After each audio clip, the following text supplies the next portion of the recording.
ஏன் கட்டாய திருமணம் நடந்துச்சு? ஏன் விருப்பம் இல்லாம உங்களுக்கு கல்யாணம் பண்ணி வச்சாங்க? எனக்கு பிடிக்கல. அம்மா அப்பா வந்து பார்த்து பண்ணி வச்சாங்க. அதான் ஏதாவது காரணம் இருக்கும்ல, நீ கல்யாணம் பண்ணிக்கன்னு ஃபோர்ஸ் பண்றதுக்கு ஏதாவது ஒரு முக்கிய காரணம் இருக்கும்ல?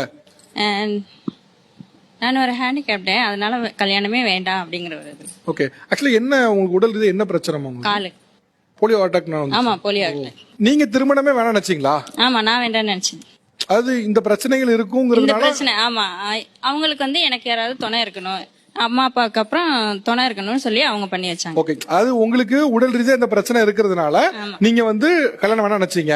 ஆனா உங்களுக்கு ஒரு துணை வேணும்னு நினைச்சு உங்க அப்பா அம்மா உங்களுக்கு கல்யாணம் பண்ணி வச்சிட்டாங்க. ஆமா.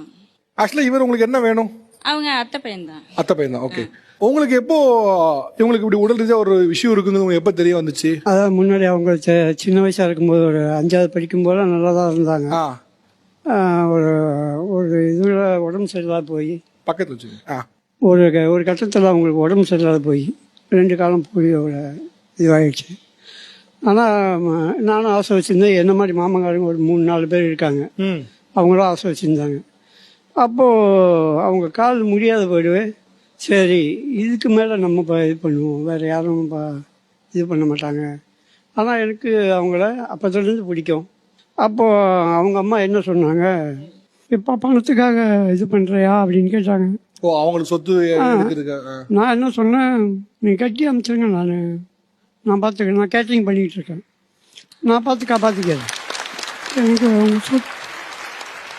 உங்கள் சொத்துலாம் வேண்டாம் எனக்கு அப்படின்னு. அதே மாதிரி இது வரைக்கும் அவங்க இவங்களே பேர் விட்டு கூப்பிட மாட்டேன். ஓ, அவங்களே பேர் சொல்லி கூப்பிட மாட்டீங்க? வீட்டுக்காரமா வீட்டில் உங்க வீட்டுக்காரமா என்ன சொல்லி கூப்பிடுவீங்க? வா பாப்போம், வா பாப்பு அப்படின்னு.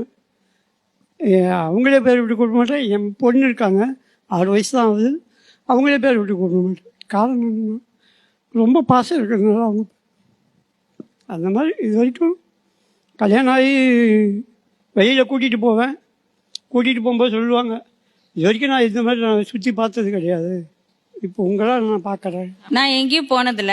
கல்யாணம் ஆனதுக்கப்புறம் நான் ஆசைப்பட்ட இடத்துக்கெல்லாம் என் வீட்டுக்காரங்க தூக்கிட்டு போவாங்க. தூக்கிட்டு தான் போகணும். ஓ, உங்க தூக்கிட்டு தான் போவாங்க? தூக்கிட்டு தான் போகணும். உங்களுக்கு சப்போர்ட்டுக்கு வீல் சேர் அந்த மாதிரி யூஸ் பண்ணுவாங்க? வீல் சேர் இப்பதான் கொடுத்துருக்காங்க. உங்களோட உச்சபட்ச ஆசை என்னவா இருந்துச்சு? இப்ப நான் இதெல்லாம் பார்க்கணும்னு ஆசைப்பட்டேன், இங்கெல்லாம் வெளில போகணும்னு ஆசைப்பட்டேன், அதெல்லாம் என் கணவர் நிறைவேற்றி வச்சாரு. ஆமா. அப்படின்னா என்ன கோயிலுக்கு போகணும், ஒரு கோயிலுக்கு போகணும்னா கூட நான் போனதில்ல. கல்யாணம் ஆனதுக்கு அப்புறம் தான் அழைச்சிட்டு போனாங்க. ஒவ்வொரு கோயில் போகும் தூக்கிட்டே போயிருவாரமா? கோயிலுக்குள்ள தூக்கிட்டு தான் போவாங்க.